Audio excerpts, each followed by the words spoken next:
Good morning, ladies and gentlemen. Welcome to the United States Institute of Peace. I'm very pleased to have you here joining us.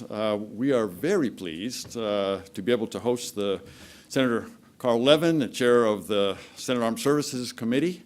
Senator Levin has been a strong supporter of the United States Institute of Peace. I will just say this right at the beginning. In 1981, he was one of the co-sponsors of the legislation that established the Institute of Peace. And in 1984, one of the bills out of his committee, the Defense Authorization Act, in 1984, was signed by President Ronald Reagan and established the Institute of Peace. So here we are 30 years later. Very pleased to have Senator Levin join us. Senator Levin has visited Afghanistan many times. Most recently in July, before that in April, when Shah Mahmood, who, Senator, is right behind you, organized, Shah Mahmood is the head of our office in Afghanistan, in Kabul. He organized a group of people for the Senator to talk with and share experiences with. I was talking to several of the Senator's staff, and they said that was an extremely useful session that we organized for Senator Levin in Kabul.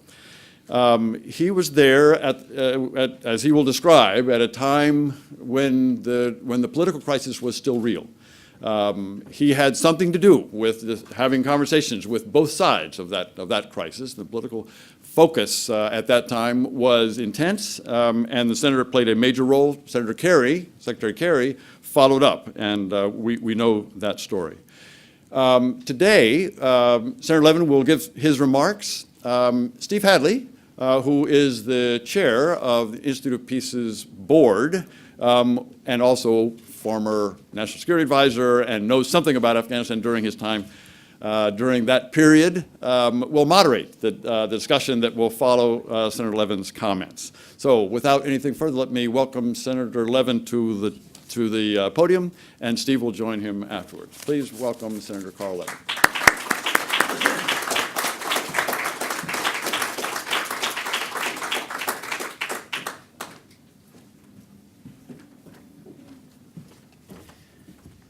Well, Bill, first, thank you for your warm words. Thanks for the invitation to join with you here today. As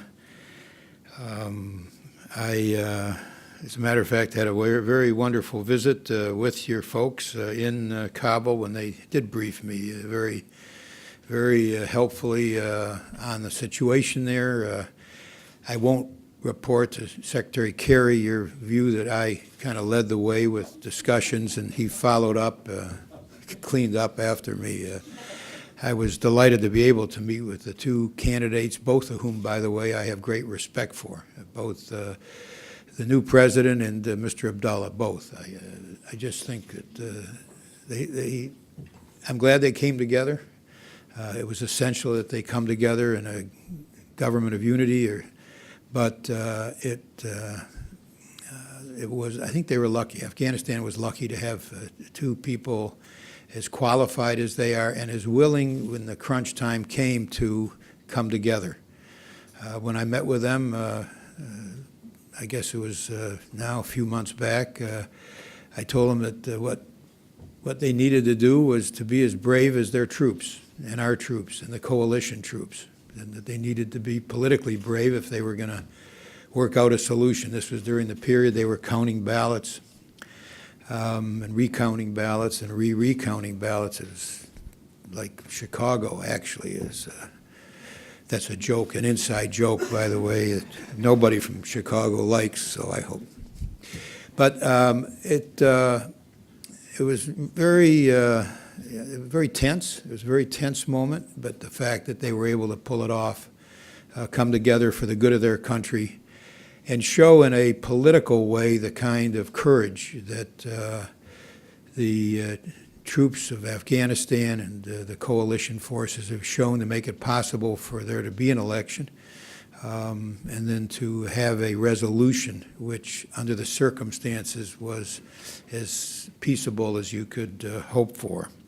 And again, I'm very appreciative of the Institute that helped brief me. We appreciate the work of the Institute in many, many ways. You've worked hard to find the wisdom that can lead to peace, the kind of wisdom that Sparky Matsunaga talked about in his famous comment that he said, quote, "We need more owls, not more hawks or doves."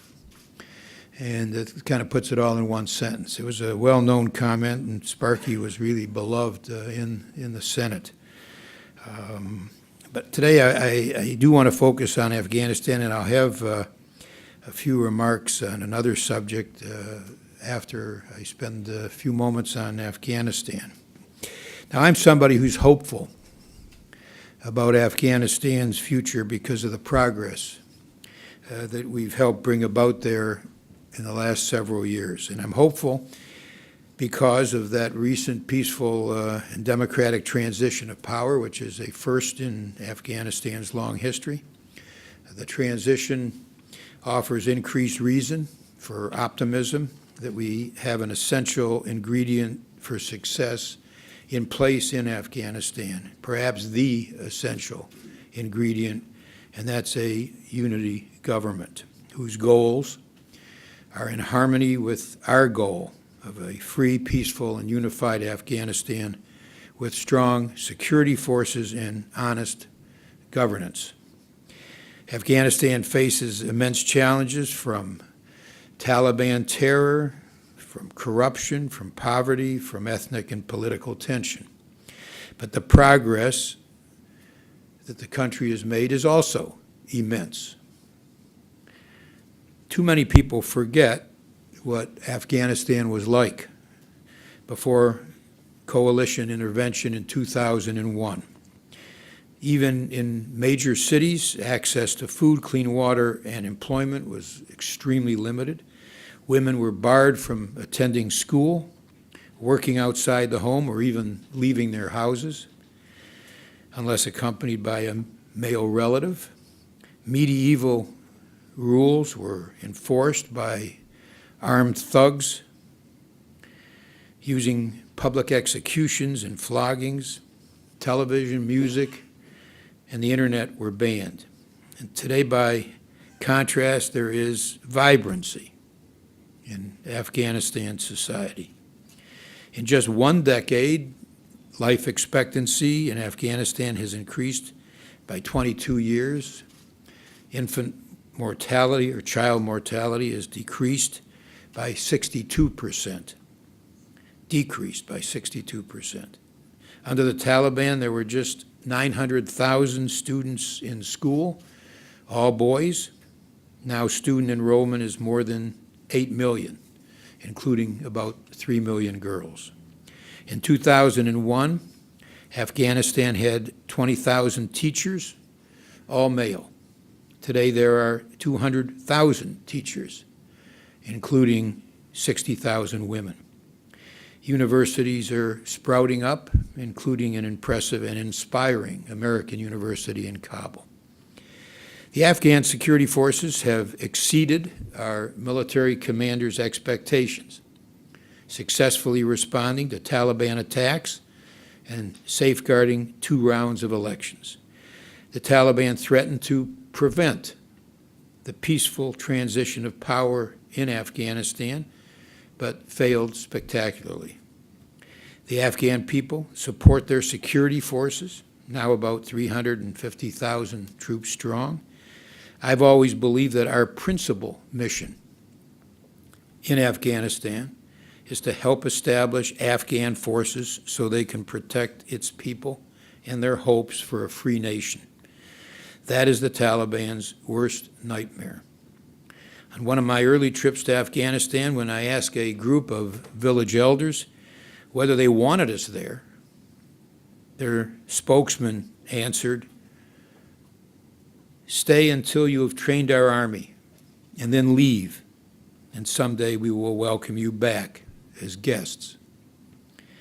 Afghans now have hope for better governance as well, as President Ghani and Chief Executive Officer Abdullah have resolved their differences over the election and formed a unity government.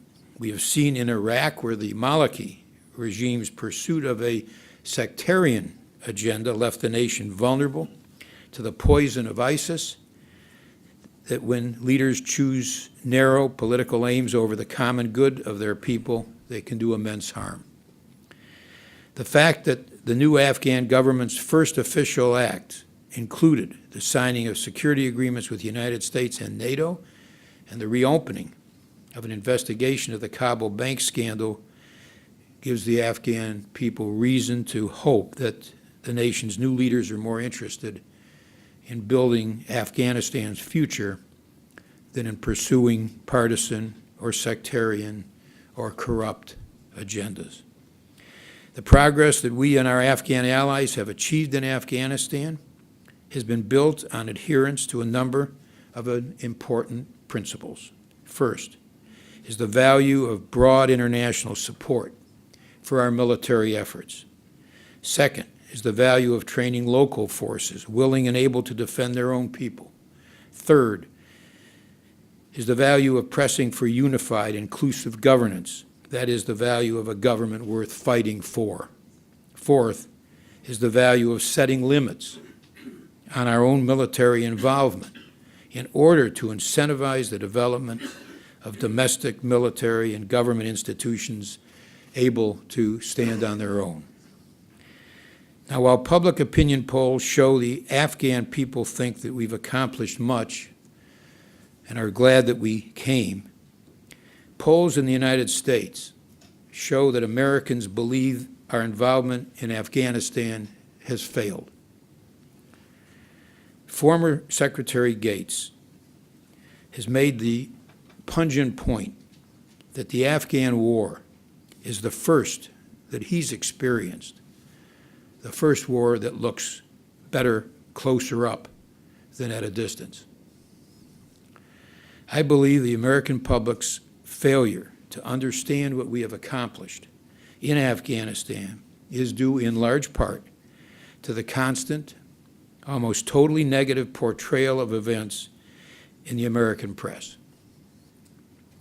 The press understandably reports on negative events. A Taliban truck bomb in Kabul does make a more dramatic story than 1 million girls going to school. But it would be tragic if this negative focus deprived the American people, our men and women in uniform, and their families, of the sense of accomplishment that they deserve to feel about our effort in Afghanistan. And the relentless negative focus of the press could have a serious negative effect on Afghanistan's future for two reasons. First of all, it could dampen the willingness of Congress to continually support Afghanistan. If the American people think we failed and that we've wasted our resources, it's less likely that Congress will do what we should do, which is to be steady and constant in our support, economically and otherwise, for Afghanistan. But there's a second reason, and that is that while Afghanistan's gains have been impressive, they remain reversible. Afghans continue to fear that the United States will abandon them, and they believe, as they believe that we did after the Soviets left in the early 1990s. The Afghans have assumed responsibility for their own security and for their own political affairs, but they continue to depend on international funding, training, and institution building, in particular for sustaining the Afghan army and police. The economic life of the country is far more vibrant than it was under the Taliban, but it will take years for the Afghans to develop a sustainable economy, and they won't be able to do it without substantial economic assistance from not just the United States, but from other allies and other members of the coalition. And so if the public continues to believe that Afghanistan is a lost cause, it may become a self-fulfilling prophecy. Simply put, if we don't understand what we and our coalition partners have gained in Afghanistan, we risk losing it. We've accomplished much, along with our Afghan and coalition allies, in bringing more security and stability to that country and preventing it from once again serving as a safe haven for terrorists who would attack us and others. And while much remains to be done, I believe if the Afghan people remain united, and if we remain constant in our support of them, that Afghanistan will take its place among the achievements of which our nation can be proud. Before we move on to questions, I want to touch briefly on something that Congress is going to face when it meets after the elections. And that question is whether we should vote to authorize the president to use military force against ISIS.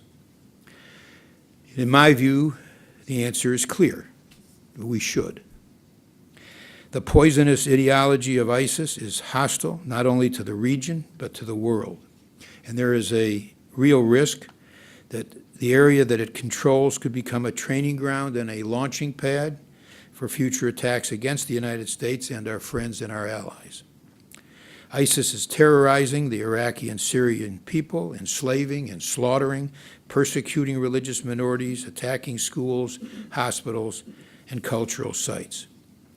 But if the fight against ISIS is to succeed, it must be visibly an Iraqi and Syrian fight, an Arab and Muslim fight against an internal cancer, and not be or be perceived as principally a Western fight. Though some have sought to minimize the contributions of Arab and Muslim nations in the battle against ISIS, the open public participation of those countries is sending a powerful political signal to their populations and to the world. We have a unique opportunity at this crucial moment in history to bring the world together, to confront a common violent enemy. Our role should be to help bring together a broad coalition in support of a unified Iraq and a moderate Syrian opposition by training and equipping them for the fight, and as part of a broad coalition with the strong, visible support of Arab and Muslim countries by providing air power that the Iraqis and Syrians lack. Boots on the ground are needed, but they need to be Iraqi and Syrian boots. I also believe that we should seek to establish a delineated buffer zone along the Turkish border in order to protect civilians, a zone which would be secured by Turkish boots on the ground, if Turkey is willing, protected by a coalition no-fly zone. Both things will be necessary for Turkey to consider Turkish boots on the ground in that part of Syria along that border. There must be a no-fly zone that protects that buffer zone. And we should surely consider doing that and seek to do that. So yes, Congress should vote to support the president in this effort because it will be destructive to our drive to unite the world against ISIS if Congress and the president appear disunited. We should vote because President Obama has organized a broad coalition that includes, most critically, Arab and Muslim nations who are public and open participants. Their publics know about their participation. I do disagree with those who argue that the president cannot act without an express authorization to use military force. And that's really the other question. Should we vote on it? The answer is yes. If we don't vote on it, can the president act without that authority? And I believe the answer to that question is also yes. The president has the authority under Article 2 of the Constitution to act where necessary to defend the United States, and indeed, presidents have used military force overseas on dozens of occasions and have received congressional authorization only a handful of times to do that. So in the last 25 years, we have engaged in air campaigns to enforce a no-fly zone in Iraq, to end the bloodshed in Bosnia, to bring about a Serbian withdrawal from Kosovo, and to protect civilians from Gaddafi in Libya, all without congressional authorization. Congressional support would strengthen the international fight against ISIS, but the United States should continue in this effort with or without a vote on a resolution to authorize it. Again, my thanks for the invitation to be with you this morning and for the work that you do, and now I'd be happy to try to answer a few questions.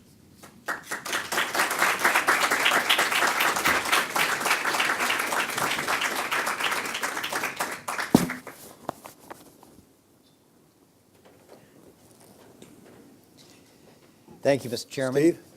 I'm going to start off with some questions. We will then throw it open to the audience, and we will have mics that will be brought to you.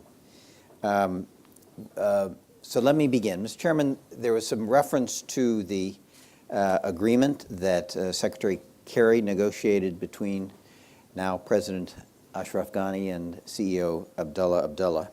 You were, of course, there before it. You had, I think, a catalytic role in achieving that agreement. And one of the things, as I understand it, you emphasized to the two leaders was the need for an audit of the election results. And that became a part of Secretary Kerry's compromise proposal. That audit has now been completed. What is your assessment of how that process went and how the electoral process went, putting aside the agreement now reached between the two leaders? Did it achieve what you had hoped when you made that recommendation? Yeah, I think it achieved as much as could be expected. And you know, you're an old hand in Washington. I think you understand the necessity of reaching practical agreements. And there was a practical agreement that was reached at the end of that audit, which is that the result would be announced, but not the numbers. And that was essential for an agreement to be reached, for all of the internal, political, psychological reasons that drove it. And so even though ideally, on paper, if we were teaching a civics class, we'd say, well, of course you announce the results. But that was not a perfect election, to put it mildly. There obviously had been fraud on both sides. And in order to have an outcome which was acceptable, which both sides could subscribe to, there had to be that practical resolution that the result would be announced as to who won. But because the numbers, no matter what the numbers were that were announced, would create problems, second guessing, third guessing, fourth guessing, that they had to agree that the result would be there and that the numbers would not be made public, because they're very imperfect numbers at best. In terms of the powers that were then going to be in the CEO position, that is another practical resolution which both sides could sign up to, and which I think helped to pull a nation together. You know, it's really it's almost miraculous. I mean, people look in America because of the negative view, the negative way in which the press has treated Afghanistan. They view something as a failure, or don't view it at all, in the case probably of the question you asked, but it really is quite extraordinary. That outcome is really an extraordinary outcome, that they could agree not just on whether or not to announce the numbers of the votes and the ballot count, but also that they could share power and propose, I guess it'll be to another Loya Jirga, which I believe is still going to be called, that would ratify it. It's sort of within the culture of Afghanistan that they were able to come together. And when you compare that to what's going on in Iraq and what Maliki left in his wake, the contrast is huge, and it is a contrast which is very, very positive in terms of Afghanistan. They can be very proud, I believe, that they were able to come together after a bitter election campaign. It is remarkable, And I think a lot of Afghans felt they needed a unity government if they were going to go forward. They now have one. It creates a sort of a practical challenge for people in the administration and in Congress when they go to Kabul. And it's a little bit reminiscent, and I don't think reminiscent but not parallel in any way. But when President Medvedev was made president of Russia and Putin was then prime minister, there was the old question, so who do we deal with? Do we continue to deal with Putin? Do we go deal with Medvedev? And the decision the Obama administration and the Bush administration made was Medvedev is president, you deal with him. Now we have a sort of an analogous but quite different situation. So who do we deal with if the United States government? Do you go to Ghani? Do you go to Abdullah? Do you do both? What is the sequence? That's not unusual.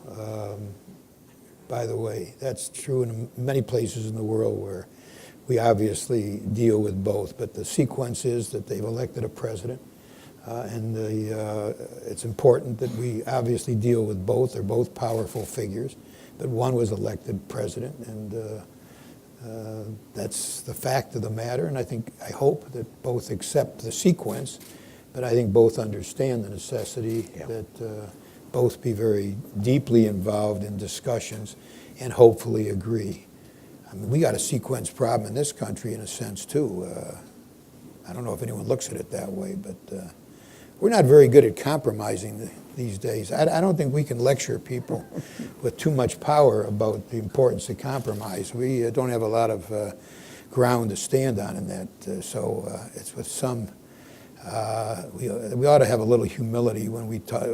First of all, we ought to congratulate them on what they've done because it is really extraordinary. But secondly, I think refrain a little bit from being too self-righteous about the need to work together.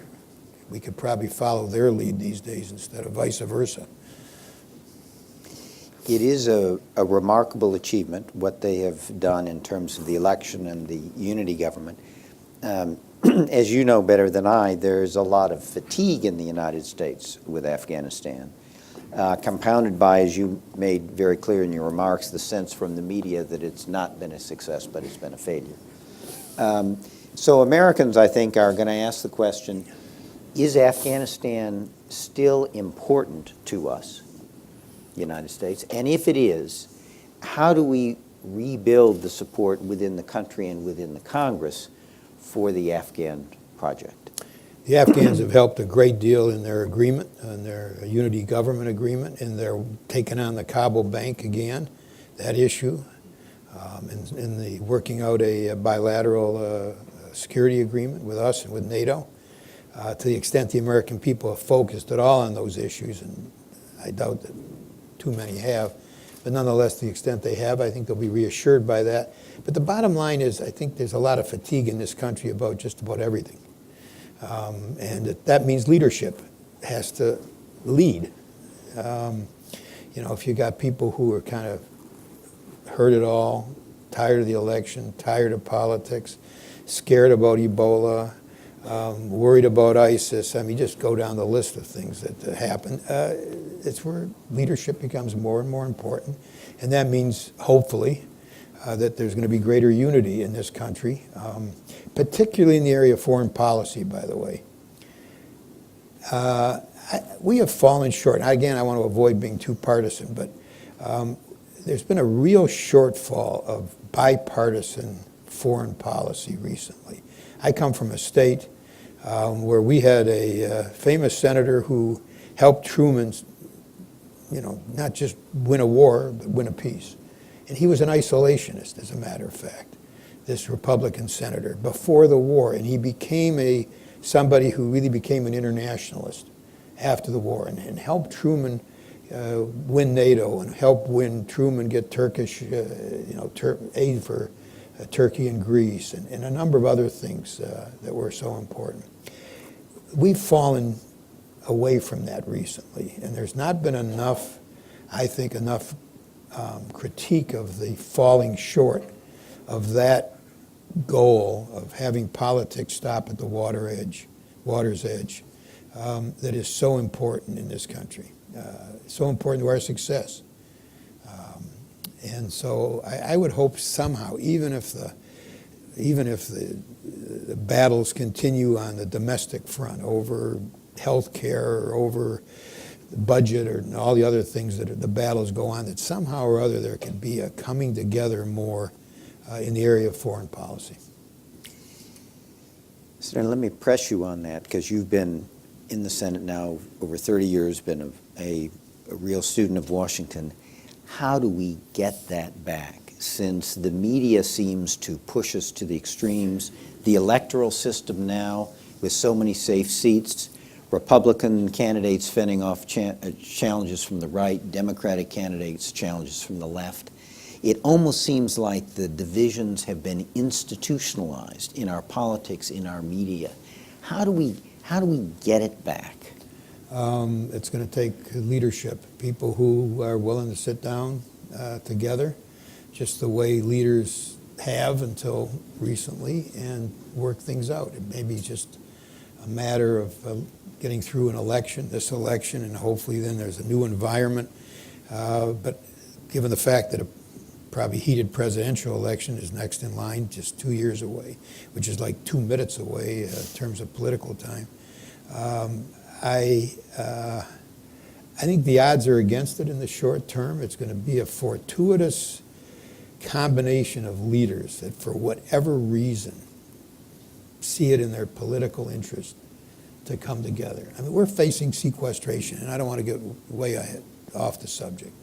You know, these mindless across-the-board cuts, which nobody who voted for them that I know of thought would ever take effect.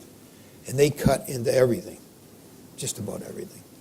And they're mindless. It's not a way to budget. We all know it. Whether you're liberal, conservative, Democratic, Republican, 80% of us, I think, say it is crazy that we are now going to face in January and February another round, first of 3 or 4 more rounds of sequestration. And it affects everything, including whether we're going to support, as we should, Afghanistan's recovery. And so will we be able to find a course to deal with that threat? That ought to be doable. That is a budget issue. And we've got our deficits actually coming down to a level which is now lower than they were when President Obama took office. We ought to be able, in a better budget environment, to avoid these additional threats to some very important programs, from everything from education, infrastructure, to national defense. Maybe that would be the way, if that needle can be threaded, that one budget needle called sequestration, where everybody says they hate it, just about. Not everybody, 70, 80%, bipartisan. Rail against sequestration. Democrats and Republicans on my Armed Services Committee just rail against sequestration, including me. You know, I've laid out a way to avoid it, and I won't go into it here because this isn't the right setting, but I've laid it out publicly, and maybe after an election, in the lame duck session, our leaders can see it's in everyone's interest to do that. And that maybe could set us on a better course. You mentioned in remarks a conversation you had with some Afghan elders, and they said to you, train our security forces and then leave, and we'll welcome you back as friends. Obviously, the training of the security forces, enabling them to take more responsibility for the security of the country, is critical. You followed it now for a long time on the Armed Services Committee. How are they doing, and how much more help do they need from us? And the question a lot of Americans will ask, for how long? They're doing well, better than we expected. I think they protected in elections. I don't know of any area, and there may be some, where the Taliban have been able to hold ground. They've taken huge losses. The Army has taken huge losses, the Afghan Army. So there's a willingness to fight. This isn't like those Iraqi divisions which just disappeared when ISIS showed up. There's a willingness to fight. There's a hatred of the Taliban inside Afghanistan. Most Afghans don't like the Taliban and like the Army. And so they've done well. They're going to need continuing support, and they deserve continuing support. training, equipment. They need training, particularly with Air Force, air power, intelligence, logistics. I'd say those are three areas where they're going to need continuing support. We now have a goal of removing all forces by 2016, but both General Campbell and General Dempsey, the chairman of the Joint Chiefs, have said, well, if circumstances change by 2016, they're going to make recommendations to the president, whoever the chairman of the Joint Chiefs is, or whoever our commander in Afghanistan is. They will make whatever the circumstances indicate they should make as a recommendation to the president when that time comes, when all forces are pulled out. But in the meantime, there are areas, including, I left out counterterrorism, which I should put in there, but counterterrorism, logistics, intelligence, and air power are the areas I would say they need particularly special support. But they're doing well, and they're well liked. And there's some local police, too, which are well liked, by the way, that are close to the, inside the villages, to the village leaders. And that one is, that effort's being apparently fairly successful as well. And one of the things, the national police are doing better, too.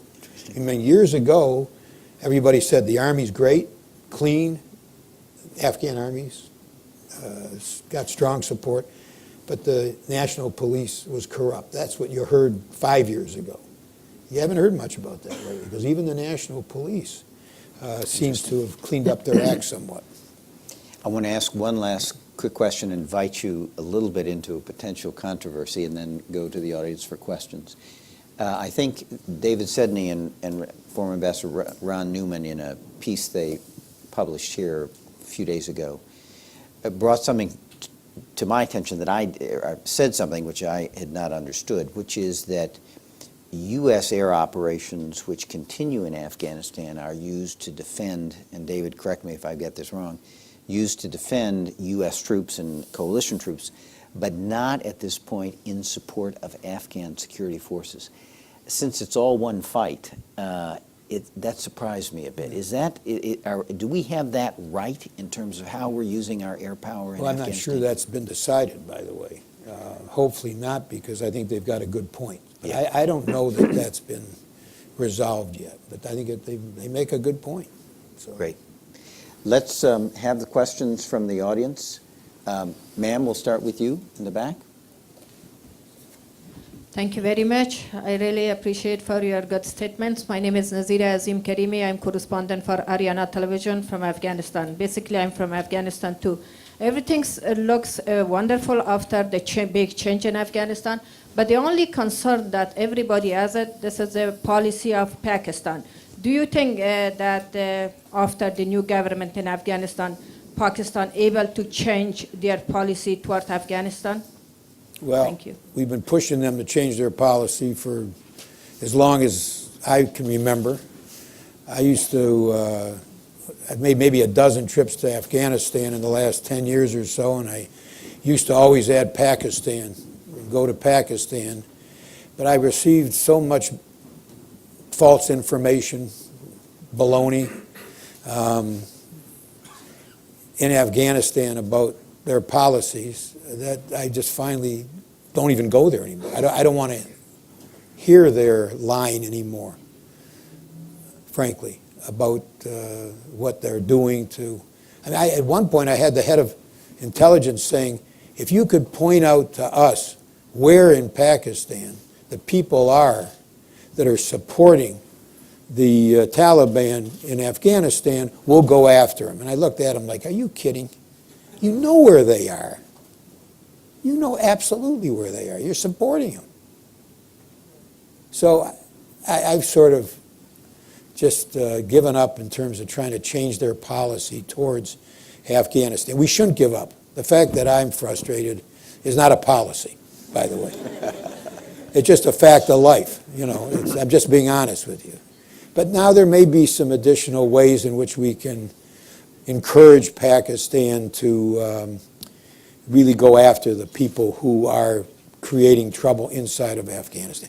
there may be, and we talked about it a little earlier in the meeting we had, there may be some new ways of persuasion towards Pakistan to really go after the problem that's being created in Afghanistan, but created in Pakistan. So we just got to keep looking for ways and not be frustrated by my frustration. Sir.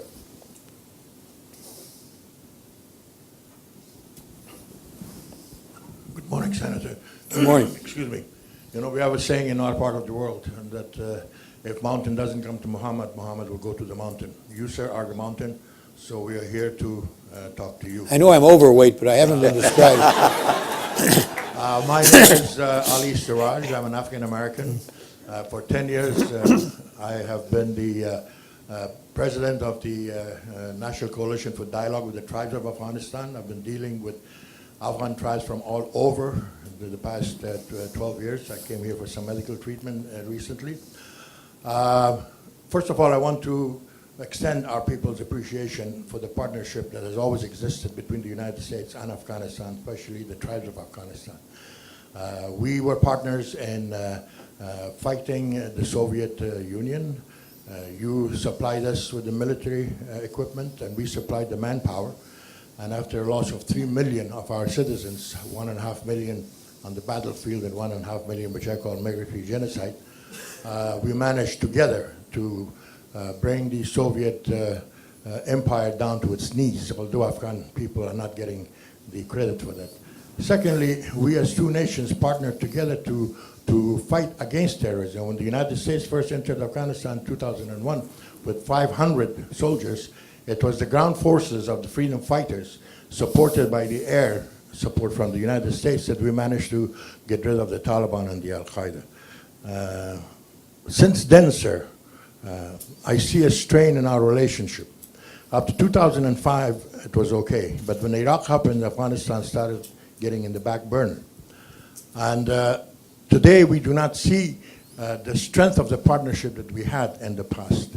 It's a fact, sir, that you being in the position that you are, you cannot play marbles with the Pakistani ISI. The Pakistani ISI is blatantly supporting the Haqqani group, the Lashkar-e-Taiba group. They have established bases inside Afghanistan, in Nuristan. They send rockets into Kunar, killing our people, driving our people out. But I do not, we have a partnership. We just signed the BSA. Does this include the United States bringing action against the Pakistani government through the United Nations by imposing sanctions against them to stop this carnage that they are imposing on our people? I appreciate the fact that we want to develop Afghanistan and we want to bring peace and prosperity to Afghanistan. But the people of the United States, sir, you said, how do we bring the people? We bring the people of the United States back into the arena by informing them and letting them know that the battle is not between Afghanistan and Pakistan or between Afghanistan and Iran. This is a battle that the Al-Qaeda and the new kids on the block terrorists, the ISIS, are fighting against the West using Afghanistan as the battleground. And as long as we keep the door open for these people to come in and do this battle against you, I extend my condolences and my appreciation to over 2,000 American soldiers that have sacrificed their lives in Afghanistan. But they have not sacrificed their lives for Afghanistan alone. They have sacrificed their lives for the children of the United States so that their futures are secure, so people like that cannot make trouble for you, sir.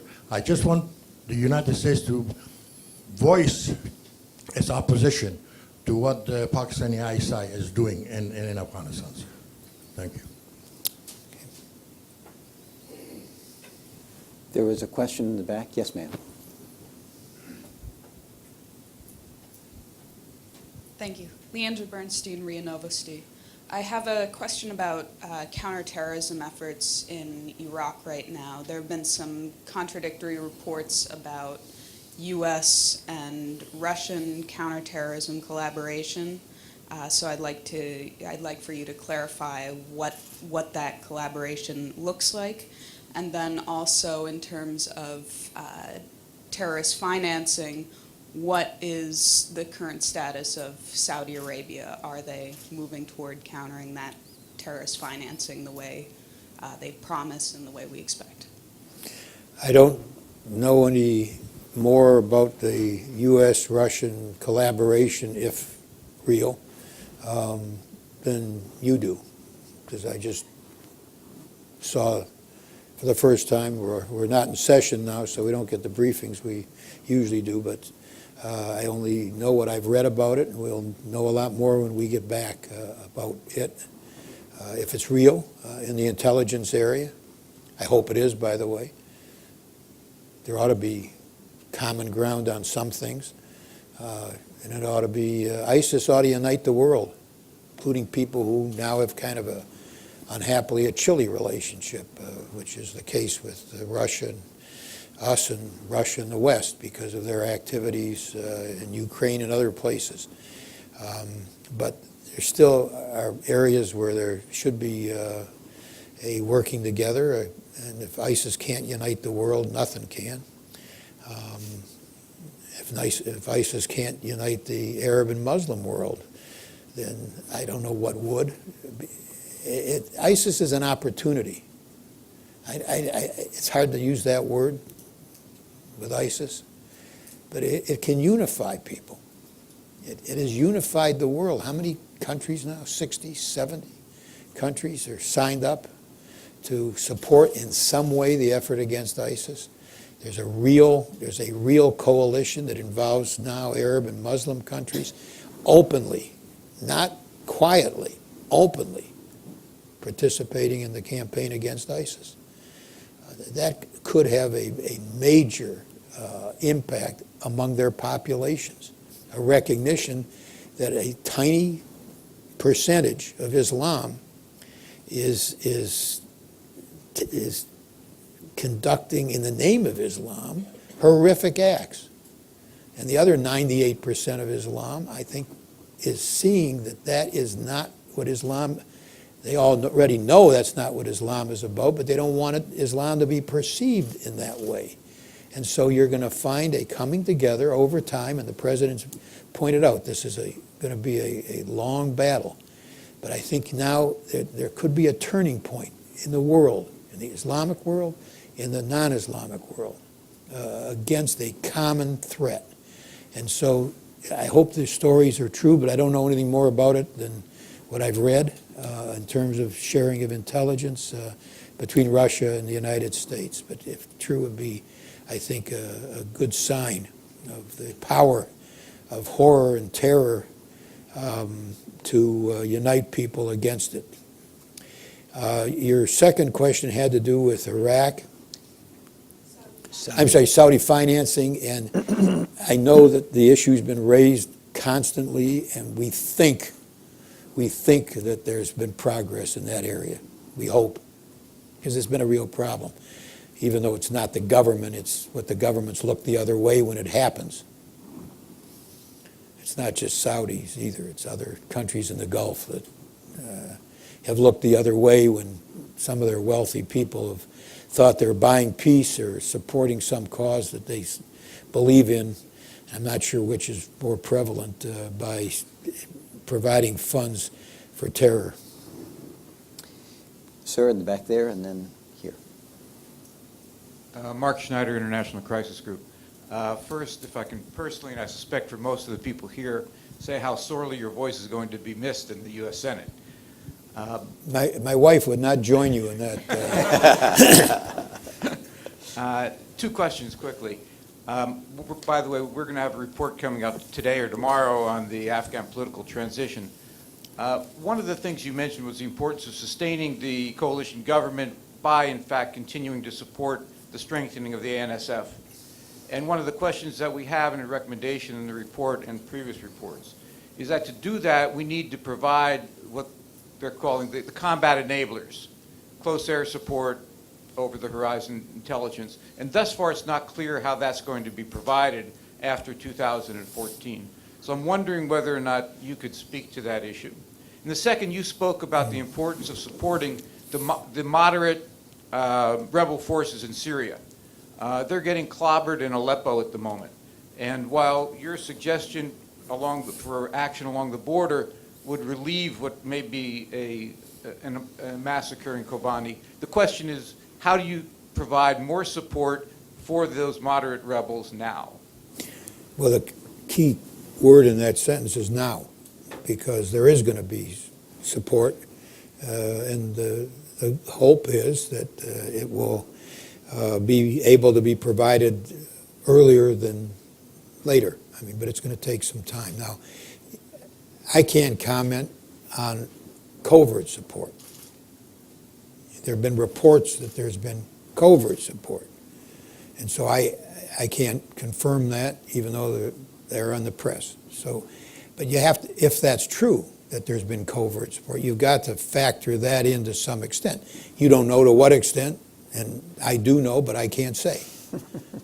Okay, so, but that is if it's true, is a factor. Okay, now on the overt support, which is the Department of Defense support, the President has laid out a course of action. I just hope it can be speeded up. And I think that's your point as well. In terms of the enablers that you made reference to, those are not, except in general terms, I don't think the precise nature of each area of enabling has been worked out. Maybe it has, and maybe I don't know it. But that's going to be determined by the circumstances and events and capabilities on the ground. And I don't know that in any area that they've been fully worked out. And if they have been, particularly in the area of intelligence, if I did know, I wouldn't be able to say. But I doubt that those have been really fleshed out yet. And if they have been, and if it's something I could publicly talk about, then I have to apologize for not being able to fill you in. But my hunch is that that's being worked on as we speak, all of them. Sir. Here in the front row. Ahmed Majidar from the American Enterprise Institute. You rightly pointed out before that about Pakistan, that being frustrated or just hoping for Pakistan to change its policy for better is not a policy. Do you think that one way to change Pakistan policy would be to demonstrate a long-term and strong commitment to Afghanistan's stability in future, and to convince the Pakistani security officials, military officials, that the Taliban will not be or not the future of Afghanistan, and this current establishment will remain in place? Based on my own experience, based on my own discussion with some Pakistani military officials, they are not convinced about that. Before 2014, they were saying that they were raising some legitimate and sometimes exaggerated concerns. And when I asked them, that's why you're not pursuing your concerns through the current legitimate government of Afghanistan, they were saying very frankly that they're not sure that this will remain in place. America is leaving, but we are in this region. And whether it was about the surge or whether it's about now post-2014 approach, they have this time frame. Now it's ending end of 2016. Do you think changing that will change Pakistan's policy? And you did mention before that if situation is bad, perhaps we might reconsider keeping a residual force even post-2016. But is that realistically possible, given that we see that it's so difficult to do that in Iraq? Thank you. Well, there's a totally different situation in Iraq than there is here. Here, the Afghan government wants us there, except for putting aside Karzai, who was sui generis. The people of Afghanistan want us there, and their candidates wanted us there, both of them. So, unlike Iraq, where their prime minister said, there's no way that your troops can stay here after that deadline. I mean, I know there's a big debate as to whether or not the president could have tried harder. But if you read Gates's book, what Gates said in his book is that politically, excuse me, the prime minister of Iraq was not going to allow any American troops to stay there beyond the deadline which President Bush had negotiated. And I believe that's true, that politically he was not going to do it, period. He wished now that he had agreed to American troops staying there, but that's what he may wish now.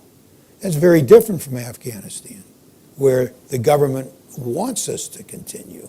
To answer your question, I believe that yes, if they sense excuse me, if Pakistan senses constancy, a continued commitment on the part of the United States, not just militarily, but economically, that we're there for the long term, and we are, and I hope we are, that will affect their calculus. I think that's true. That will affect their calculus. And if they think that, yes, 2016 is now what is the goal, that's now what is set, but as Dempsey said and as Campbell said, that if circumstances are such at the end of 2016 that that's got to be reconsidered, that they would recommend, because it's only a recommendation, whoever the president is in end of 2016, I guess it'd be 2017, would make the decision as to whether or not to follow a recommendation by our commander or by a chairman of the Joint Chiefs of Staff to continue some military presence beyond the end of 2016. But given the fact that both of those leaders, military leaders, have said they would, of course, make a recommendation to continue some military presence if circumstances are such that leads them to make a recommendation, that they're going to do that because that's their duty. So that possibility is real.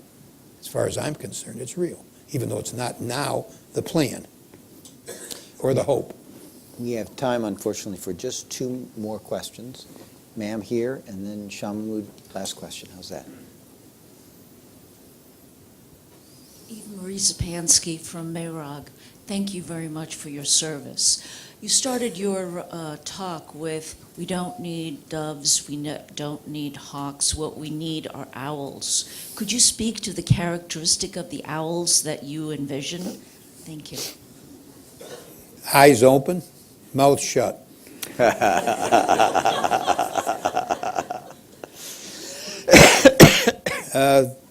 Thoughtful, wise, not jumping to conclusions, understanding history, learning from history. I don't know if that's what the question is seeking, but, we've got to understand the history a lot better. We've got to understand the Iranian history, Iranian-US history. What happened in the 50s in Iran that still drives Iranians, or at least their old leaders, not the young people of Iran, who apparently want a major change in Iran, by the way, but the leaders who were alive in the 50s when the CIA deposed a freely elected president in Iran. We got to understand that history as part of a whole picture. We've got to understand the history in Asia. And I don't want to go beyond that. But so I think an owl, the characteristics would be that they would really understand history, keep their eyes open, and not reach any prejudgments, understand our limitations, by the way, as well as our power, understand the limits of power, understand the capabilities of power, and when you decide to use it wisely and effectively, the power of coalitions. I think a wise owl understands it's critical, particularly in that part of the world, unless there's some immediate threat to our own interest, like an embassy, that you act with countries in the region, far more powerful than to just have a Western effort militarily, which plays into the hands of the terrorists. That's a propaganda fuel for them, that it's a Western occupation. Hey, this is not a Western thing, this is not a Western effort that's going on right now in Iraq and Syria. This is a worldwide effort against these guys. And that takes away a propaganda club from ISIS that wants to talk about another crusade. So I don't know if I'm addressing your question. And thank you very much, because my firm is on track and on target, because that is really the basis of much of the problems in the region. Assumed assumptions, diplomats being sent out without speaking the dialect, having a good understanding of the people with whom they are negotiating. I like the language, importance of language. It's That's what you're talking about, speaking language. And I think it was when President Bush began, he talked about humility. I think that was a word, whether or not he lived up to his own standard or not is a different issue. But I liked it when President Bush, I think, started his office, talking about we need some humility. So, Shah Mahmood, last question quickly. So you just mentioned about the progress in Afghanistan. You are right, because Afghanistan 2001 and 2014 is huge differences. Election showed that the people of Afghanistan, rejected the status quo. They voted for, for improving governance and reform agendas, and also rejected the Taliban, ideas or their influence, which was, the people were facing threats, but they came out, they voted. So they don't want to go back. So we want to leave election behind. We have a new government there, which is have a political will, determination, and ideas how to mend relationship with international community, especially the U.S. Signing BSA is a good sign for that. So my question is, what more steps are needed to strengthen this relationship between Afghanistan and the U.S. and continuation of support, because we need support for a while, because from one extreme, we were giving a lot of money to Afghanistan or spending there a lot of money without, conditionality, but now we would like to less money with more conditionality. How to balance this kind of a relationship? I'm not sure this is directly responsive to your question, but in terms of American support, which I believe is important, desired and important. And other countries, I think the same thing is true, that have been supportive, either with troops or money. That what our publics believe in a democracy such as ours is important. And that's why I spoke about that issue. If there's one part of this whole picture that I could change, it would be that there be more balanced coverage in America of Afghanistan. Its pluses, not just its minuses, and not just that the bombs going off or where the Taliban is making progress in some parts, but the amazing progress under these circumstances in Afghanistan, including the elections.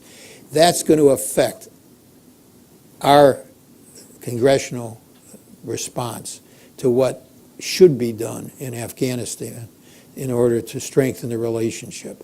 And it's not really responsive to your question, but it's what I believe is so important. And I not just today have I spoken about the importance of the media in terms of what the impact of its reporting is on the typical American's view of Afghanistan. If that doesn't become more balanced, if somehow or other the press can't see the glass not only half full in Afghanistan, but getting fuller, if they can't visit a university or a school in a village where girls are going to school, or a health clinic which is now providing health service, or whatever it is, if they can't cover that and say, look what we have helped produce. Obviously, the Afghan people have produced it.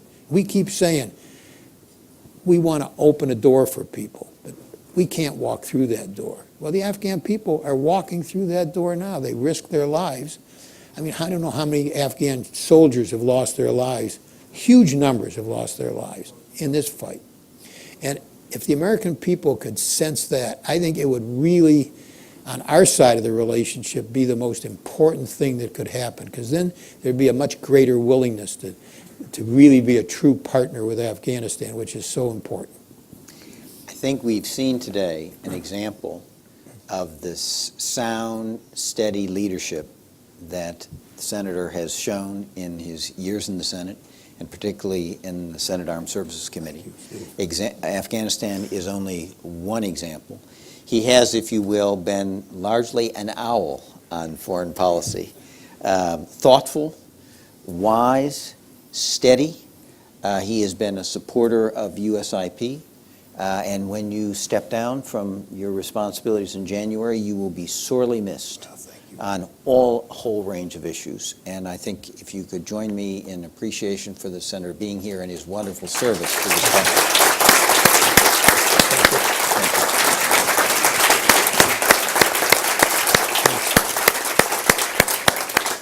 Do you know,